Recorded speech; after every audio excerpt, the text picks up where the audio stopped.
ক্রিকেটে না হলেও করোনার মাঝেই ফুটবলে বিজয় দিবসের প্রীতি ম্যাচ হয়েছে। লাল সবুজে ভাগ হয়ে খেলেছেন সাবেক তারকারা। জয় পরাজয় ছাপিয়ে যে ম্যাচের মূল উদ্দেশ্য স্বাধীন বাংলাদেশের জয়গান গাওয়া ও মিলন মেলা। এদিকে সমর্থকদের সংগঠন এসবিএফ স্মরণ করেছে এবছর প্রয়াত 4 ফুটবল তারকাকে।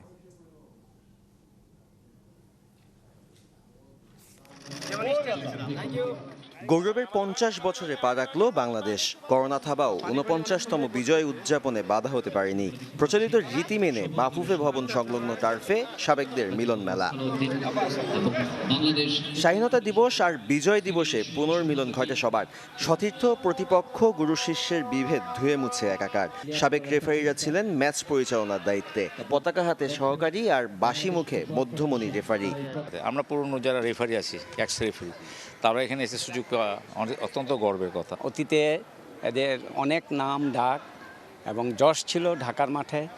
তো এদের খেলাটার একটা ফিলিংস অন্যরকম, ডিফারেন্স ফিলিংস। এটা মানে ভাষায় ব্যবহার করার মতো না। এক সময় ওনারা যখন খেলতো ঢাকার মাঠে, স্টার প্লেয়ার ছিল, তখন কিন্তু আমরাই রেফারিং করছি বা অ্যাসিস্ট্যান্ট রেফারি হিসেবে দায়িত্ব পালন করছি। তো এখন ওনারা সাবেক হয়েছে, আমরাও আসলে এখন সাবেক। বিজয় দিবস ফুটবলে হ্যাট্রিক জয় লাল দলের। আলফাজ, জাকির, খোকন, বিদ্যুৎরা আরও একবার ফিরে গেলেন স্বর্ণালী অতীতে। ফরওয়ার্ড খোকন দাস শুরুতেই লিড এনে দেন, দ্বিতীয় গোলটাও তার। আলফাজ কারুকার্যে শেষটা অধিনায়ক জাকির হোসেনের ফিনিশিংয়ে।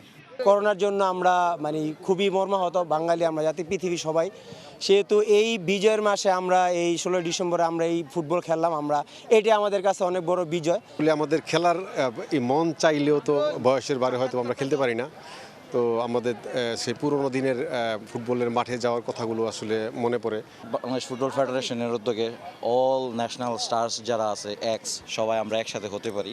সো এটা অনেক আনন্দের একটা বিষয়। এর আগে একই মাঠে বিজয় দিবস উদযাপনে হয়েছে ভিন্নধর্মী আয়োজন। 2020 সালে প্রয়াত 4 কিংবদন্তি বাদল রায়, নওশেরুজ্জামান, নুরুল হক মানিক ও গোলাম রব্বানী হেলালকে স্মরণ করেছে সাপোর্টার্স অব বাংলাদেশ ফুটবল। 4 দলে ভাগ হয়ে খেলেছেন সংগঠনের সদস্যরা। লেজেন্ডদেরকে একটা ট্রিবিউট দিতে পারছি, তাদের সম্মানার্থে খেলে অনেক প্রাউড ফিল করছি। যে আমরা এই 4 জনের খেলা দেখতে পারিনি, কিন্তু তারপরে যে আমরা তাদের এখন স্মরণ করতে পারছি, মনে রাখতে পারছি, তাদের স্মরণ করে যাচ্ছে খেলতে পারছি, এটা আমাদের অনেক বড় একটি পাওয়া। এই 4 জন ছিলেন আমাদের সোনালী প্রজন্মের ফুটবলার এবং এই 4 জনই কিন্তু এবার 2020 সালে তারা পরলোক গমন করেছেন। জয় পরাজয়, প্রত্যাশার প্রাপ্তি সব ভুলে এই একটা দিন সাবেকরা মেতে ওঠেন বিজয় উৎসবে। সাদমান সাকিব, চ্যানেল 24, ঢাকা।